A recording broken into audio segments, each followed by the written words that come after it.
자, 안녕, 민규쌤입니다. 자, 이번 시간에는 일본의 근대화 운동 다뤄보도록 하겠습니다.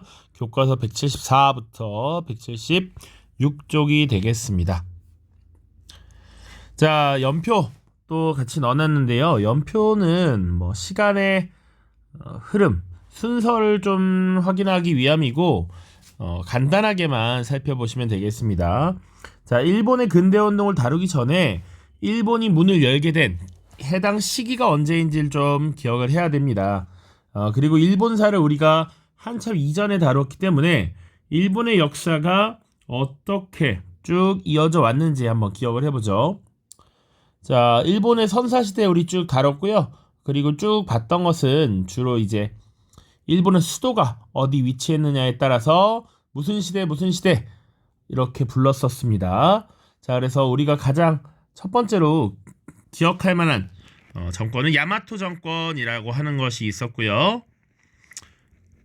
그리고 이 야마토 정권 하에서 이제 있었던 여러 일들을 다뤘고, 그 이후에 수도가 어디였느냐에 따라서 이제 그 다음에 나라 시대, 헤이안 시대 이렇게 배웠었고, 또 이후에는 이 막부라고 하는 일본 특유의 정치 체제가 등장했었습니다. 그래서 가마쿠라 막부, 무로마치 막부 배웠고요. 그 이후에 전국 시대가 벌어졌습니다. 그래서 오다 노부나가와 도요토미 히데요시 시대를 거쳐서 이게 통일이 되고, 그 이후에 임진왜란을 거치면서 에도 막부로 넘어가게 되었다라고 이야기를 했죠. 자, 그래서 우리가 일본의 근대화를 다룰 때 그 시발점은 에도 막부가 되겠습니다. 이 에도 막부 시기에 나타난 변화부터 다루는 것인데, 자, 여기 지금 에도 막부 시기에 있었던 일 이렇게 확인을 좀 해야 되고요. 자, 그리고 이 막부가 이 정치적 권력을 천황에게 돌려보내는, 다시 반환하고 천황 중심의 정치가 시작되는 메이지 유신부터는 이제 메이지 정부 이렇게 부릅니다. 그래서 막부 체제가 무너지고 천황 중심의 중앙 집권 체제가 등장하는 과정을 지금 우리가 살펴본다라고 보시면 돼요. 자, 이 에도 막부 시기에 어떤 모습이 있었는지 이 개국 이전 상황을 간단하게 보자면, 기본적으로 에도 막부는 쇄국 정책을 추진하고 있었습니다. 외국과의 교류, 서양 열강과의 교류를 거의 하지 않고 문을 걸어 닫고 있었다라는 얘기야. 물론 이전에 포르투갈 상인들도 들어왔습니다. 그래서 이들에게 조총이라고 하는 무기를 전래해주기도 하고, 그것 때문에 사실은 임진왜란에서 우리가 크게 전쟁에서 위기를 맞았었죠. 그런데 크리스트교 포교를 했던 이 포르투갈 상인들을 내쫓고 문을 걸어 잠그기 시작했고요. 그리고 포교의 뜻을 두지 않고 오로지 무역에만 집중했던 네덜란드인들을 중심으로 무역을 진행하도록 했습니다. 오로지 네덜란드만. 그래서 이 네덜란드로부터 발달된 과학, 의학 기술들이 들어왔는데, 그 학문을 뭐라고 했습니까? 난학이라고 했고요. 이 네덜란드인들이 교역을 할 수 있는 그 공간을 마련해 주었죠. 나가사키의 인공섬인 데지마를 마련해서 그들이 교역에 종사할 수도 있도록 했다. 그리고 이제 전통적으로는 동아시아에서 조선과 중국, 청나라와 주로 이제 교류가 있었습니다. 그 정도 보시면 됩니다. 그런데 19세기가 되면 이제 조금씩 얘기가 달라진다라는 얘기예요. 우리가 이미 이렇게 다루고 있지만 18세기 말 19세기가 되면 제국주의의 시대입니다. 유럽과 미국의 여러 나라들이 서로 해외 식민지를 경쟁적으로 확보하기 위해서 아시아, 아프리카 지역에 대한 진출을 활발하게 했던 때였고, 일본도 그것을 피할 수가 없었다라는 얘기죠. 자, 그래서 일본도 드디어 문을 열게 됩니다. 그런데 그 전에, 이미 일본이 문을 열기 전에 1842년에 중국이 문을 열었다라는 소식이 들리죠. 청나라가 영국에 의해서 문을 열게 됩니다. 그것이 바로 난징 조약이었고, 이것이 일본에게 전달되죠. 사실은 동아시아에서 청나라는 세계의 중심, 세상의 중심인데 가장 강력한 나라였는데, 그 나라였던 청나라가 영국에게 굴복해서 문을 열었다. 그런데 그들이 우리에게도 접근을 하고 있거든. 그럼 어떻게 해야 될 것인가? 에도 막부는 고민을 했고요. 이 에도 막부는 결국 문을 열게 되는 것이죠. 자, 미국에 의해서 지금 문을 열게 됩니다. 미일 화친 조약이라고 조약이 체결되면서 개국을 하게 됩니다. 자, 최초에는요, 시모다와 하코다테라고 하는 두 개 항구만 개항을 하고 그들이 필요한 것들을 적극적으로 후원하는 형태로 조약이 체결되었습니다. 1854년. 자, 그로부터 4년 뒤에는 기존의 이 미일 화친 조약으로도 부족함을 느낀 미국이 추가로 조약을 체결할 것을 강요하게 되죠. 그래서 체결한 조약이 미일 수호 통상 조약입니다. 자, 이때 일본은 에도 막부는 사실상 미국의 강력한 군함에 의해서 굴복을 한 것이고, 이러한 외교 형태를 보통 군함에다가 포를 싣고 와서 위협한다라 해서 포함 외교라고 합니다. 자, 이런 포함 외교에 굴복한 이 막부 정권은 결국 문을 열어주었죠. 자, 문을 연 일본은 경제적 어려움을 겪게 됩니다. 기본적으로 여러 가지 경제적인 침탈을 당하면서 기존에 이 막부를 지탱하던 무사 세력들의 경제난이 심화되었고, 그로 인해서 불만이 쌓여갔다라는 것이죠. 그리고 이런 굴욕적인 외교 자체에 막부에 대한 반감도 커졌습니다. 그 과정 속에서 막부를 타도하자라는 움직임 나타났고요. 그리고 천황을 다시 중심으로 한 국가 체제를 만들어야 한다. 막부를 무너뜨리고 천황을 다시 모시자. 그리고 서양 오랑캐들을 몰아내자. 이런 움직임이 나타났습니다. 자, 이런 움직임을 보였던 세력들이 서양 열강에게 조금 타격을 입게 되면서 현실적인 양이의 어려움은 인식을 했고요. 그래서 막부 타도 그리고 천황을 다시 옹립하자라는 이런 움직임이 나타나고, 결국 1868년에 메이지 유신이라는 것이 단행되면서 기존의 막부 정권이 정치적 권리를 천황에게 반환하고 천황 중심의 중앙 집권 체제가 다시 확립이 되는 이런 사건이 벌어지게 됩니다. 자, 메이지 유신이라고 하면 딱 68년에 한 해 있었던 일은 아니고요. 쭉 추진되는 일련의 개혁 조치들을 모두 통칭합니다. 그래서 당해년도 한 해에 있었던 일은 아니다, 사실. 자, 그래서 쭉 개혁 조치를 취하게 되고요. 그 이후에 개혁과 동시에 대외 팽창 정책을 추진하게 됩니다. 자, 개혁이라고 하는 것은 서양식 제도와 문물을 받아들인다라는 것이고, 일본은 그것을 빠르게 받아들여서 산업화를 추진하게 됩니다. 자, 그래서 후발 산업 국가가 된 이 일본은 자연스럽게 그들도 시장을 확보해야 될 필요가 느껴졌죠. 그래서 대외 팽창이 함께 병행된다라고 보시면 됩니다. 자, 그래서 대표적으로 1879년에 저 남쪽에 있었던 류큐라고 하는 왕국을 침략하고 합병을 해서 오키나와라고 하는 현으로 병합을 시키죠. 자, 오키나와현. 그리고 사실은 이 직전에 이미 1876년에 조선을 강제로 개항시키기도 합니다. 자, 그 이후에도 쭉쭉쭉 나올 겁니다만 일단은 연표에서는 이 정도만 다루고요. 그로부터 10년 뒤에 무슨 일이 벌어지느냐? 헌법이 제정되고요. 의회가 개설이 됩니다. 자, 요 헌법이 제정과 의회 개설은 사실은 1870년대에 일본의 여러 운동가들이 주장을 했었습니다.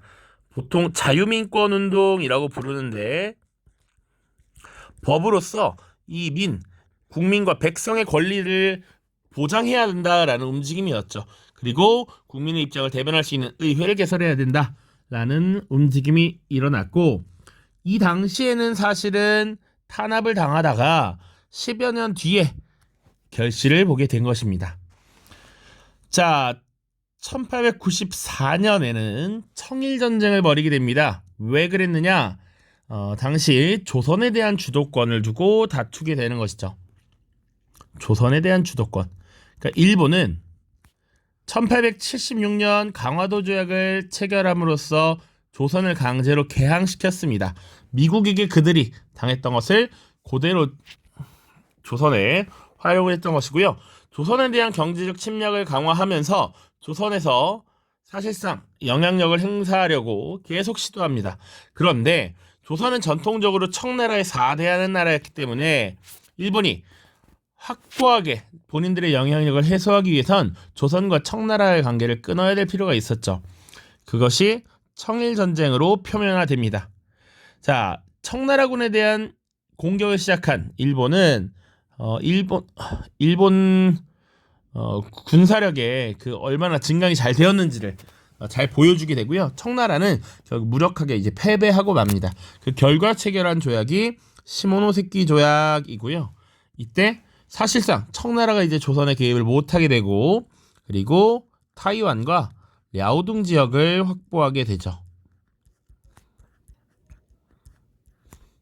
자, 타이완은 중국 대륙 건너편에 있던 섬나라였고 랴오둥은 사실은 만주 지역에서 이어진 요 조그마한 반도 지역인데 이 랴오둥 반도로 일본이 진출하는 것에 대해서 반감을 가졌던 나라가 있습니다. 얘네가 만주까지 진출해? 이건 좀 선 넘었어 라고 해서 1895년에 러시아와 프랑스, 독일이 일본의 이 랴오둥 반도 확보를 저지하게 되죠. 자, 그 사건을 삼국 간섭이라고 하고요. 이 이후에 조선에서와 그리고 만주에서의 영향력을 두고 러시아와 일본이 다시 한번 경쟁을 하게 됩니다. 그래서 여기 조선에 대한 주도권을 두고 전쟁이 한번 더 벌어지게 되는데 그것이 1904년에 러일 전쟁이었고요. 여기서 일본이 승리를 하게 되고 포츠머스 조약이라는 걸 체결합니다. 자, 그리고 포츠머스 조약에서는 한반도와 만주 지역에 대한 일본의 이권을 보장받게 되는데 만주 지역에 대한 이권이 있었죠. 그것을 중국에게 재확인한 것이 만주 선후 조약이라는 것입니다. 그리고 동아시아사에서도 이런 거 비슷한 내용이 계속 나옵니다. 자, 그리고 결국 조선에 대한 주도권을 확보한 일본은 1910년 한국을 강제 병합하게 되죠. 요 정도 지금 우리 교과서에서 다루고 있는 내용입니다. 구체적인 내용 한번 살펴보도록 하죠. 첫 번째입니다. 개국. 자, 배경 보시면 에도 막부가 쇄국 정책을 지속해왔습니다. 오로지 누구하고만 교역을 했다? 오로지 네덜란드와만 교역을 했습니다. 그래서 그것을 난학이라고도 했었죠. 그리고 네덜란드 무역상들이 생활하는 공간, 인공섬 대지마 혹은 뭐 섬, 그 지역명 나가사키 이렇게까지 같이 기억을 해두시면 좋습니다. 자, 그리고 이 미국의 페리 제독이 군함을 이끌고서 무력으로 시위를 하게 되고요. 결국 이 개항을 강요하게 됨으로써 이것을 받아들인 것이 일본 정부였다. 이러한 외교 형태를 포함 외교라고 합니다. 포함 외교. 군함에 포를 싣고 와서 열심히 위협을 했다라는 것이지. 자, 그래서 최초로 개항을 할 때 미일 화친 조약이라는 것을 체결하게 되고요. 두 번째, 다시 조금 더 오픈한 것이 미일 수호 통상 조약입니다. 두 개를 구분을 해야 되고요. 동아시아사에서도 이 두 개 계속 나옵니다. 내용 보시면 구분하긴 쉬워요. 첫 번째, 미일 화친 조약은 시모다와 하코다테를 개항했다. 요거만 기억해 두셔도 됩니다. 자, 그리고 사실 최혜국 대우라는 걸 부여해요. 최혜국 대우, 이걸 한국사 때 이미 배웠으니까 일본이 미국을 최고의 혜택을 주는 국가로 대우한다라는 얘기입니다. 자, 지금 일본과 미국 간의 관계가 있죠. 분명히 권리 A, B, C를 줍니다. 자, 지금 시모다 개항, 하코다테 개항이야. 그런데 만약에 일본이 다른 나라와 조약을 체결합니다. 그런데 시모다와 하코다테 말고 다른 항구를 또 만약에 열어주기로 했어. 자, 그러면 이 미국에게 부여되지 않았던 이 새로운 권한은 자동적으로 미국에게 들어간다라는 겁니다. 이게 최혜국 대우예요. 미국이 항상 최고의 혜택을 받는 국가여야 해 라는 겁니다. 자, 그 정도 보시면 되겠습니다. 자, 미일 수호 통상조약은 이렇게 구분합니다. 시모다와 하코다테 외에 사실 4개 항구를 더 개항합니다. 외에 추가 개항을 한다. 관세도 서로 협의하에 매기고 영사재판권을 인정한다. 이런 내용들이 들어갑니다. 자, 그런데 요 최혜국 대우라던가 관세를 협의해서 정한다든가 영사재판권 이런 내용들은 사실 불평등한 내용이죠. 불평등 조약의 근거다라고 볼 수 있습니다. 자, 관세는 원래 자국의 무역을 산업을 지키기 위한 자주성을 띠는 세금인데 이것을 협의해서 정한다라는 것, 그리고 자국 내에서 범죄를 저지른 사람을 처벌하지 못한다는 것, 이런 것들은 굉장히 불평등한 내용인 것이죠. 자, 일본의 개국 지금 살펴봤고요. 교과서 내용도 한번 같이 봅시다. 잠시만요. 자, 교과서 174쪽에 있는 내용입니다. 자, 본문은 거의 보지 않을 거고요. 자료만 본다라고 하면 첫 번째 이제 미일와 친조약 나와 있습니다. 시모다 하코다테를 개항할 것, 그리고 최혜국 대우를 부여할 것, 이런 내용들 나와 있습니다. 자, 미일수호 통상조약은 얘기했죠? 시모다 하코다테 외에 추가로 가나가와 나가사키, 니가타, 휴고를 기한 내 개항할 것. 어디 있는지 지역도 한번 보시면 좋습니다. 자, 나가사키, 그리고 가나가와라고 하는 것을 개항하려 했으나 나중에 요코하마를 개항하는 것으로 바뀝니다. 자, 그리고 니카타, 고베 이런 데 있고요. 그리고 최초로 개항했던 것은 여기 시모다와 하코다테가 있죠. 자, 별책 규정대로 관세를 낼 것, 그리고 미국 영사재판소에서 처벌할 것, 이런 내용들이 있습니다. 자, 이어서 보죠. 자, 필요한 부분 있으면 더 교과서를 또 꺼내겠습니다. 자, 메이지 유신 보시면요, 이제 메이지는 일본에서 사용한 연호를 이야기합니다. 연호. 자, 과거에 일본은 사실은 그 천황이 사용하는 연호가 여러 개였습니다. 그런데 이제 1세 1원제라고 해서 한 명의 천황이 하나의 연호를 사용하도록 해요. 지금은 이제 레이와라는 연호를 사용하고 있죠. 이 당시에 이 메이지 시기부터 1세 1원제가 확립이 되어서 메이지, 한자로 명치라고 합니다. 이 연호를 이때부터 사용하게 되었죠. 자, 그래서 메이지라는 연호를 사용하던 시기에 이루어진 일련의 개혁을 메이지 유신이라고 한다. 이렇게 보시면 되겠습니다. 자, 그러면 이런 개혁은 왜 등장했는가라는 걸 봐야 돼요. 자, 개항 이후 막부의 굴욕적인 대외 정책, 그리고 무역이 전개되면서 하급무사들의 불만, 그리고 경제적 어려움이 계속 가속화되었습니다. 자, 그래서 사스마번과 조슈번을 중심으로 존왕양이 운동, 그리고 막부 타도 운동이 전개돼요. 잠깐 지도를 좀 더 보죠. 아까 보시면 자, 일본에 큰 섬 4개가 있죠. 홋카이도, 혼슈, 큐슈, 시코쿠입니다. 자,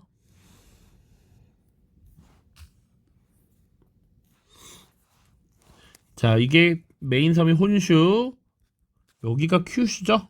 왼쪽 아래, 그리고 요 가운데 있는 게 시코쿠입니다.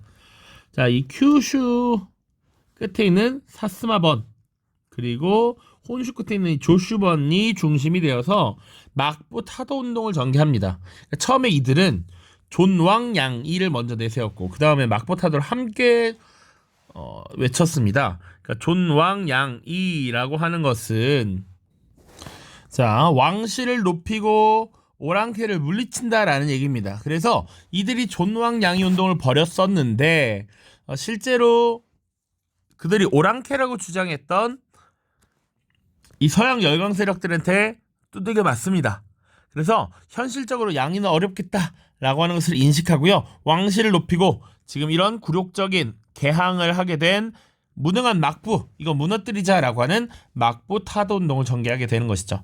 자, 그래서 결국 막부는 폐지되고요. 천황 중심의 새로운 정권이 수립됩니다. 그래서 이것을 왕정복고라고 하고요. 조금 더 나아가면 기존의 막부의 지도자, 막부의 쇼군이 천황에게 정치적 권력을 되돌려준다 형식적으로 반환합니다. 이런 모습이 나타나요. 이것을 대정봉환이라고 합니다. 대정봉환이라고 하는 것도 키워드 들어보면 좋습니다.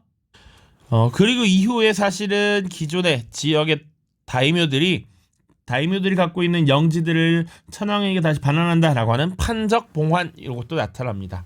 이 대정봉환 하나 정도는 기억해두면 좋겠다. 그래서 이제 다시 천황을 중심으로 하는 중앙집권 체제가 등장하게 됩니다. 자, 그래서 이제 천황이 정점이 되고 중앙집권화된 이 일본의 여러 개혁 조치들을 한번 보도록 하죠. 정치 보시면 이제 과거에는 중앙에 막부가 있고 막부에 쇼군이 있죠. 이 쇼군이 지역에 있는 다이묘들에게 영지를 이렇게 하사한 형태였습니다. 그리고 이 지역에 대해서는 사실 막부가 크게 개입하지는 않되 대신 막부에게 충성을 다하는 과정에서 산킨 코타이 제도라고 하는 것을 통해 막부가 권력을 통제했었죠. 그런데 이제는 그런 게 아니고 천황이 지방관을 지역에 파견하는 이런 모습으로 다시 바뀌게 됩니다. 자, 천황 중심에 강력한 중앙집권 체제가 확립되고요. 기존에 막부가 위치했던 에도를 도쿄로 개명하고 수도가 되었습니다. 그리고 폐번치현이라고 하는 조치를 취하죠. 다이묘들이 통치하던 번들을 통폐합해서 현을 설치했어요. 번을 폐하고 현을 설치하고 지방관, 자사라고 하는 지방관을 파견했죠. 자, 그리고 경제적인 것을 보시면 근대적 납세 제도를 확립합니다. 지조개정이라고 하는데 보통 토지, 지가의 3% 정도를 세금으로 납부하는 이런 제도를 채택했고요. 빠른 산업화를 추진하기 위한 식산흥업 정책이 추진됩니다. 식산흥업 정책은 물건을 생산하는 산업을 심고 흥하게 한다라는 얘기야. 식자가 심다입니다. 심다. 모발 이식 이렇게 얘기하죠. 자, 그래서 대표적인 거 보시면 철도를 부설합니다. 철도. 당시 수도였던 도쿄와 바로 입구에 있는 항구였던 요코하마를 연결하는 철도를 부설했고요. 각종 은행 설립했고요. 상공업을 육성하기 위한 여러 조치들을 취하게 됩니다. 자, 그리고 신분제를 폐지했습니다. 그래서 과거 막부 시기에 무사들과 농민들을 분리하는 이런 정책들, 이런 것들을 법적으로 폐지했다라고 보시면 되고요. 서양식 교육제도를 마련하고 이것을 의무교육화하는 이런 모습들이 나타납니다. 자, 그래서 수학, 과학, 지리, 역사 이런 것들을 오늘날 이제 가르치도록 하는 서양식 교육제도가 이때 도입되었다. 자, 그리고 개항한 지 약 이제 10여 년이 지났어. 15년, 16년이 지났습니다. 이제 일본도 나름의 근대화가 이루어지면서 과거 자신들이 취했던 이런 체결했던 조약의 내용이 굉장히 불평등하다라는 걸 인식하고 그 조약을 개정하기 위한 시도를 하게 됩니다. 그래서 파견한 사절단이 이와쿠라 사절단이에요. 자, 핵심적인 파견 목적은 불평등 조약 개정 그리고 발달된 서양의 문물을 시찰하는 것이었습니다. 자, 그래서 1871년 이와쿠라 사절단을 파견했고요. 그리고 불교와 일본의 전통적인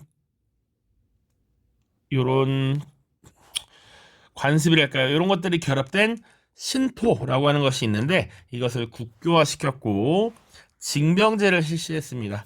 그리고 우편제도도 실시했던 것이 이 메이지 유신이라고 볼 수가 있겠다. 자, 그래서 이런 내용들을 쭉 봐야 됩니다. 자, 그리고 밑에는 우리 수능 특강에 들어가 있는 왕정복고에 대해 호령이라고 되어 있습니다. 그래서 당시 쇼군이었던 에도 막부의 쇼군 도쿠가와 요시노부가 천황으로부터 위임받은 정권을 반환하고 쇼군직을 사퇴하겠다라는 두 가지 제청을 했다. 이것을 대정봉환이라고 하고요. 이것을 천황이 단호히 받아들였다. 그래서 페리의 내항 이래 지금까지 미증유의 국난이 이어져서 선대천황께서 오랫동안 고심하신 것은 모두 다 알고 있고요. 왕정복고를 통해서 국위를 회복하는 기반을 확립하고자 하시는 바 섭정, 관백, 막부 등을 폐지하고 총재, 의정, 참여, 삼직을 두어 정치를 주관하도록 하셨다. 이런 내용들 담겨 있습니다. 왕정, 복고. 자, 그 이후에 일본에서 또 어떤 일이 있었느냐. 메이지 유신이 진행되던 1870년대 이 서양의 학문과 사상을 받아들인 지식인들을 중심으로 자유민권 운동이 전개됩니다. 이 자유민권 운동은 사실 세계사에서도 언급은 되지만 사실 동아시아사에서 조금 더 자세하게 다뤄지는 내용입니다. 자, 핵심은 서양식 의회를 설립하자, 그리고 헌법을 제정하자라는 것이었고, 이것을 주장한 대표적인 인물이 이타가키 다이스케라고 하는 인물입니다.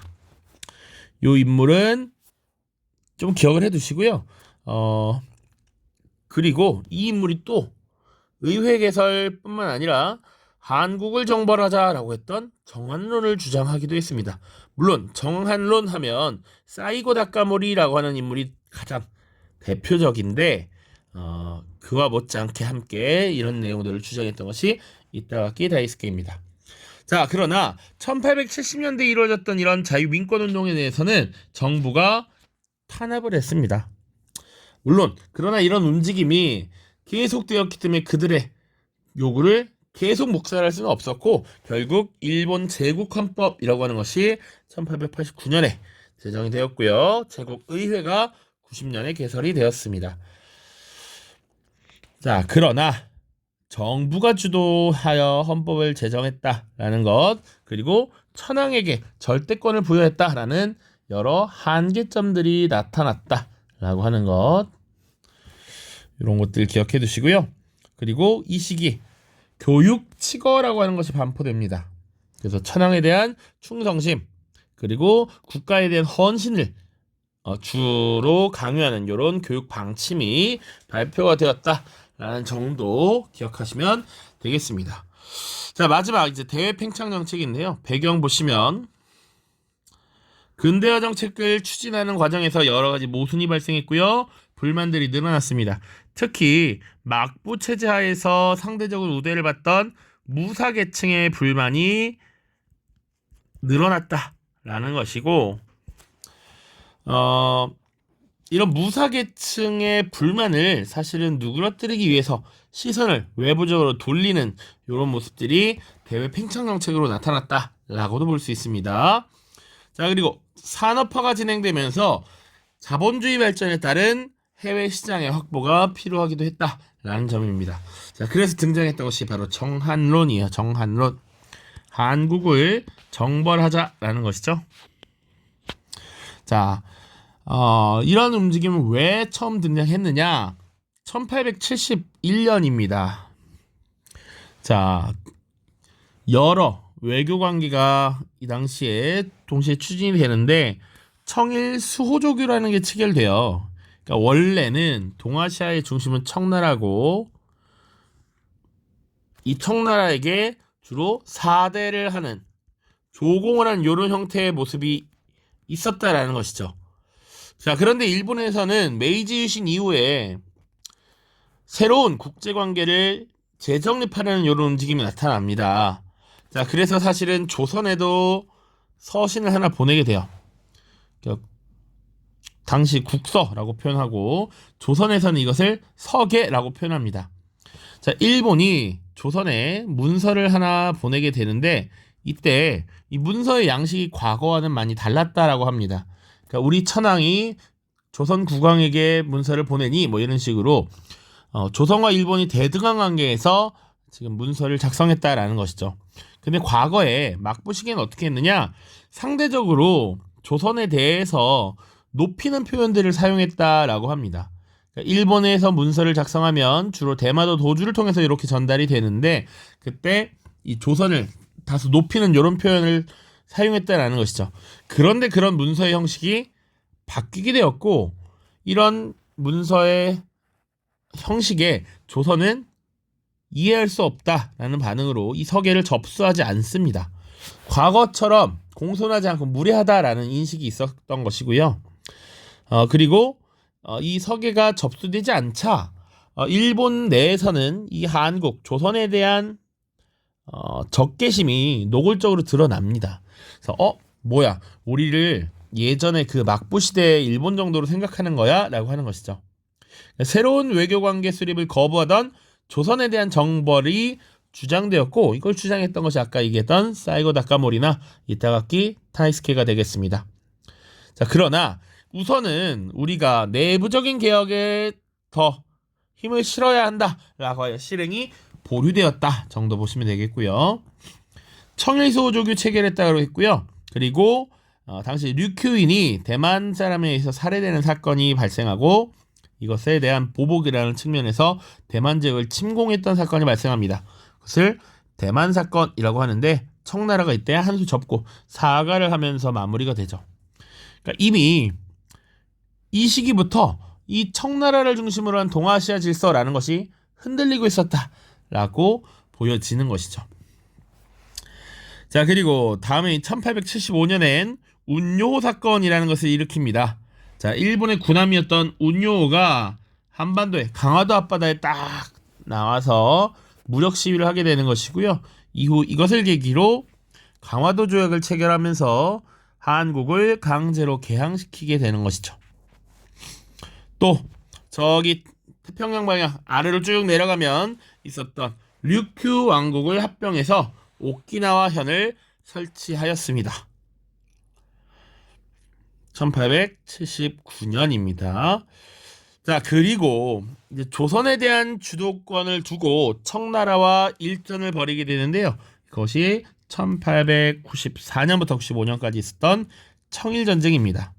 그러니까 물론 우리 세계사 교과서에도 한국의 근대화 운동이라고 해서 강화도 조약 체결 이후에 여러 개혁, 그리고 이모군란, 갑신정변, 이후에 동학농민운동, 갑오개혁 쭉 나옵니다만, 이것을 우리가 다루지 않습니다. 한국사에서 이미 배웠기 때문이고요. 이런 일련의 과정 속에서 사실은 청나라와 일본이 조선에서의 영향력을 두고 계속 경쟁을 벌여왔다라는 것이죠. 그것이 빵 터진 게 청일전쟁이었고, 전쟁에서는 일본이 승리하게 됩니다. 그 결과 시모노세키 조약을 체결했습니다. 내용이 뭐냐? 첫 번째, 조선은 자주국이다. 이제 조선 문제에 청나라는 일절 개입하지 않는다. 두 번째, 타이완을 일본에 넘긴다. 그리고 세 번째, 랴오둥반도를 일본에 넘긴다 라고 명시를 해놓았습니다. 자, 그런데 일본이 만주 지역까지 진출하는 것에 대한 반감이 있었죠. 지도를 간략하게 보면, 자, 여기가 러시아입니다. 이 부분 잘 기억해야 되는 게, 러시아가 왜 이 지역을 갖게 되었다. 자, 1860년 베이징 조약 체결을 중재하면서 러시아가 연해주 지역을 갖게 되었죠. 그러니까 이때 이미 러시아는 이 지역을 달라고 한 이유가 있었습니다. 왜? 점점 자신들이 남쪽으로 내려와서 더 얼지 않는 항구를 확보하고 더 많은 식민지를 가지려고 했던 것이지. 그런데 일본의 입장에서 이 랴오둥 반도를 가져가려고 했습니다. 일본은 장기적으로는 조선, 만주, 중국 이렇게 침략하려는 의도가 있었기 때문에 일본이 북상해오는 것을 러시아가 받아들일 수 없었어. 그래서 러시아가 프랑스, 독일과 힘을 합쳐서 랴오둥 반도를 반환하도록 일본에게 강요하죠.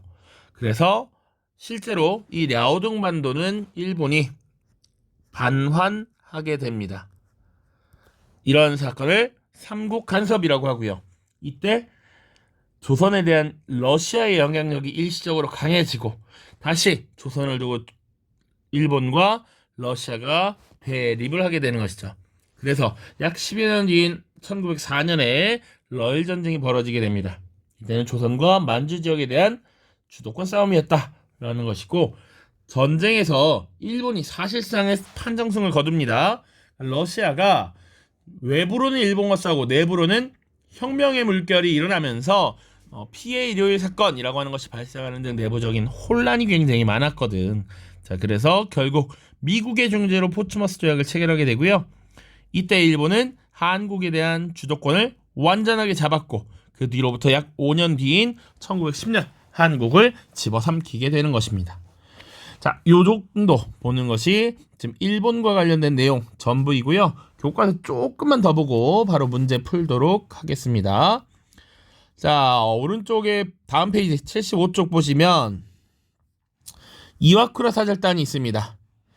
자, 메이지 정부에서 약 2년간 지금 파견했던 사절단이고요. 그 사절단의 단장이 바로 이와쿠라 도무미라는 인물이어서 그의 이름을 따서 이와쿠라 사절단이라고 부릅니다. 자, 그리고 오른쪽에 보면 이 한국 침략의 원흉이라고 불리며 안중근에게 사살된 이토 히로부미도 사실 이때 이와쿠라 사절단의 단원으로 파견이 되었었던 것이죠. 자, 그리고 이 이토 히로부미는 사실은 이때 이런 서양의 문물들을 받아들이고 일본을 어떻게 바꿔나가야 하는가에 대한 어느 정도 입장을 가졌고, 그래서 일본의 총리를 지내기도 했습니다. 자, 자유민권운동과 일본 제국헌법 보시면 자유민권운동을 벌였던 이 지식인들이 제시한 헌법안이 있습니다. 이때 민권을 보장하는 것을 핵심으로 두었기 때문에 보시면 국가는 개인의 자유와 권리를 빼앗거나 제한하는 규칙을 만들어 시행할 수 없다. 그리고 정부가 헌법을 무시하고 국민의 자유와 권리를 해치고 건국의 취지를 방해할 때 국민은 그것을 전복하고 새로운 정부를 세울 수 있다. 어찌 보면 로크의 저항권과 비슷한 내용처럼 보이죠. 자, 이런 것들을 제시했으나 실제로 만들어진 제국 헌법은 어땠느냐?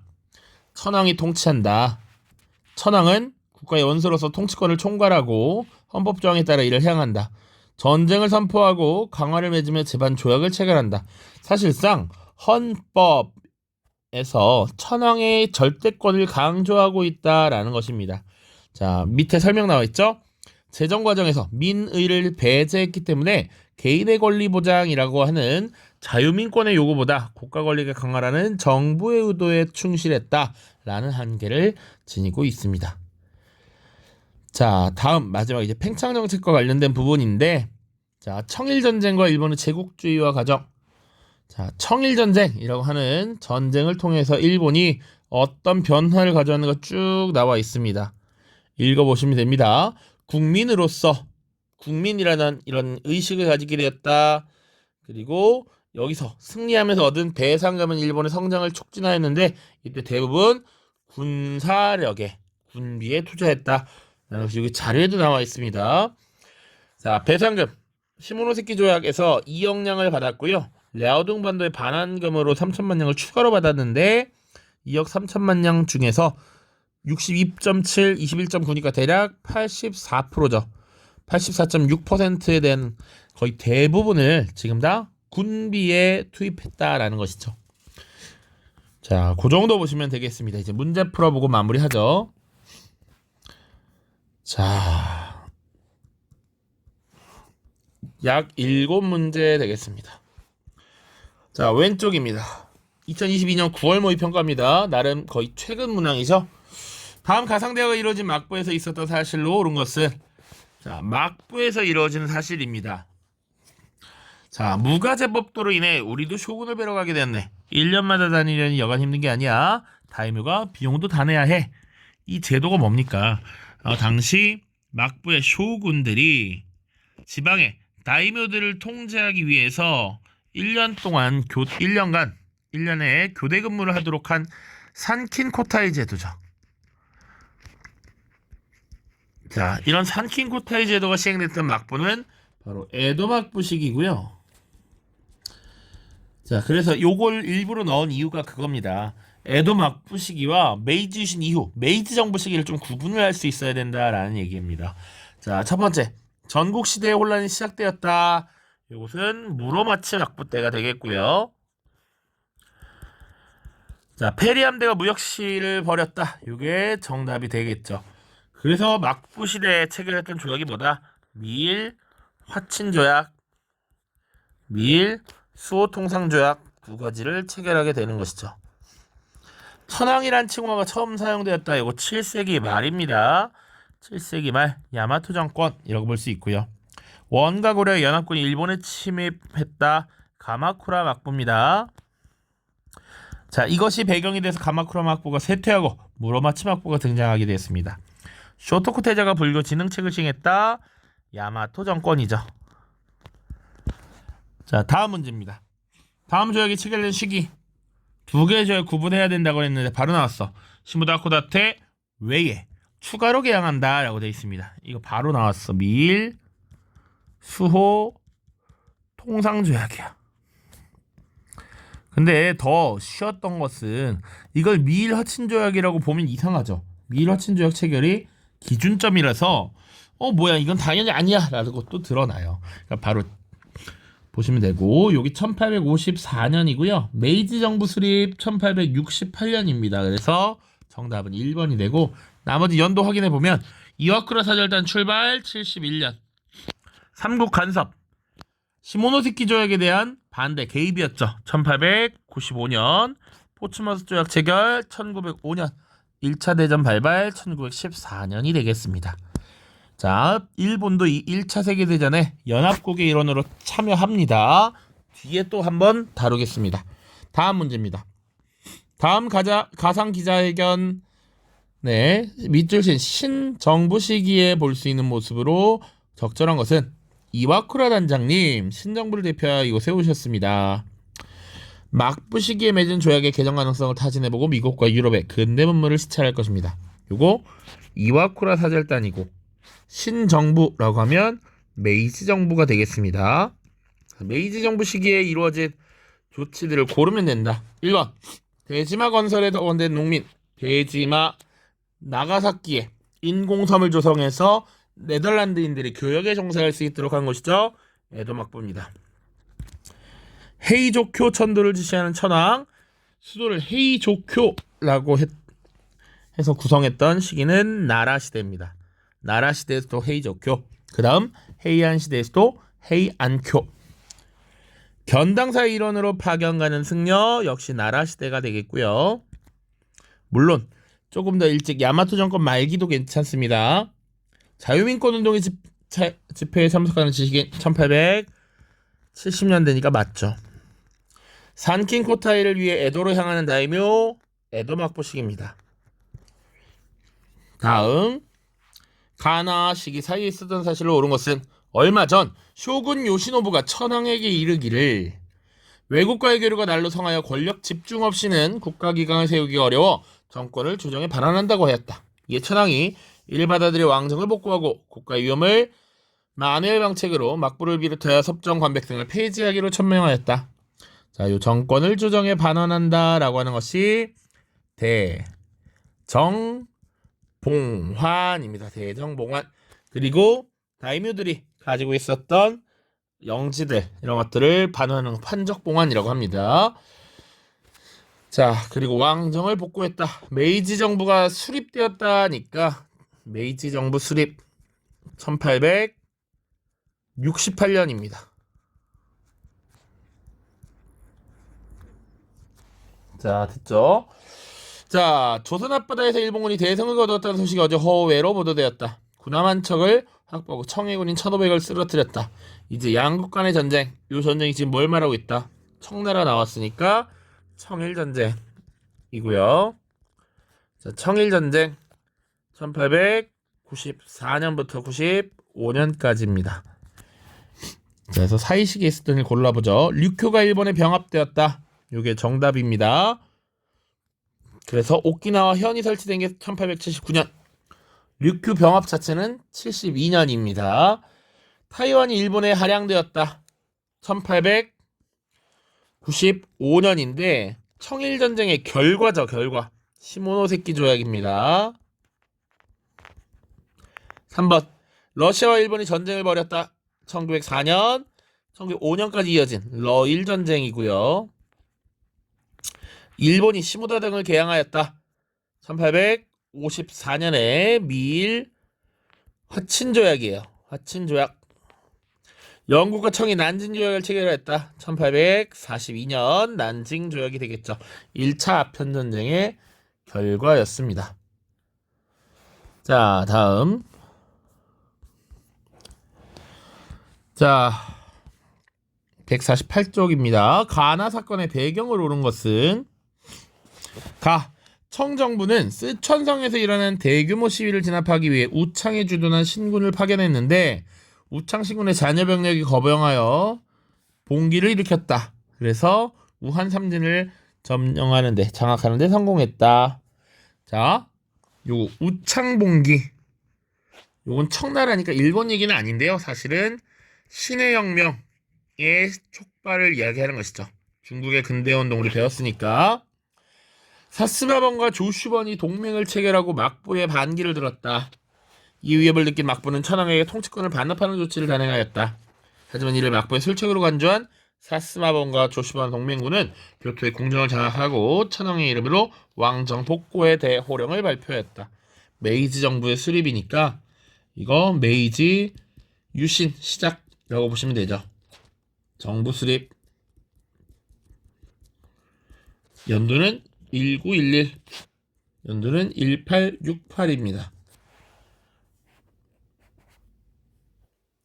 자, 1번. 제1차 국공합작이 와해되었다. 이건 안 다뤘지만 훨씬 뒤의 이야기입니다. 1차 국공합작은 1924년에 이루어져요. 왜? 군벌을 타도하기 위한 것이었습니다.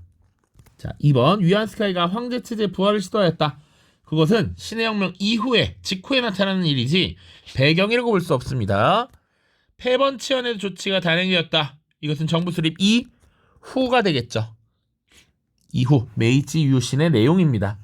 미국 등 열강과의 불평등 조약이 체결되었다. 그래서 막부 타도 운동 등이 벌어졌죠. 맞죠?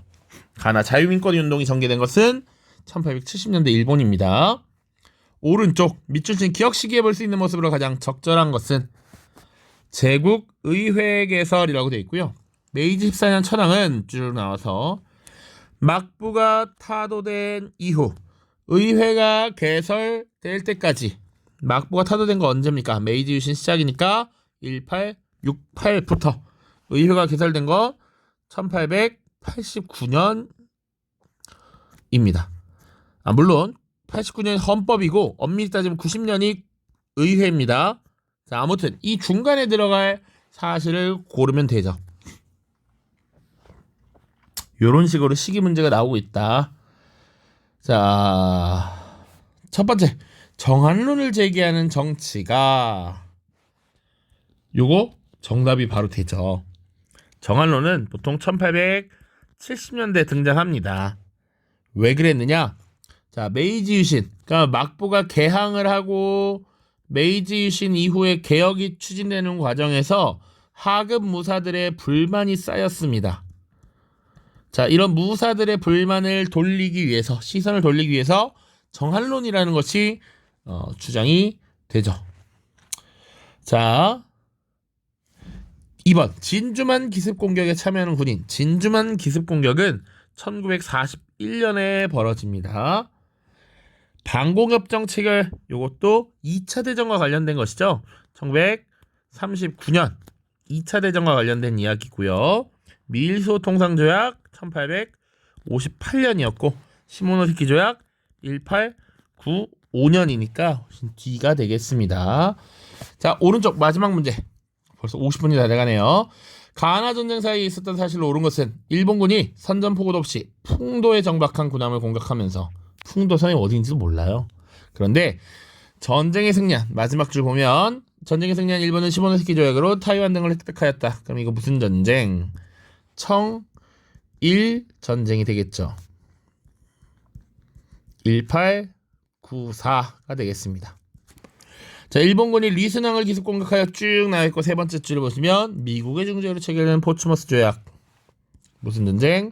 러일 전쟁이죠. 러일 전쟁 1904년. 이 사이에 있었던 일을 고르면 됩니다. 자, 시안 사건이 일어났다. 이것은 1936년 2차 국공합작을 추진하게 된 직접적 배경이 되겠죠.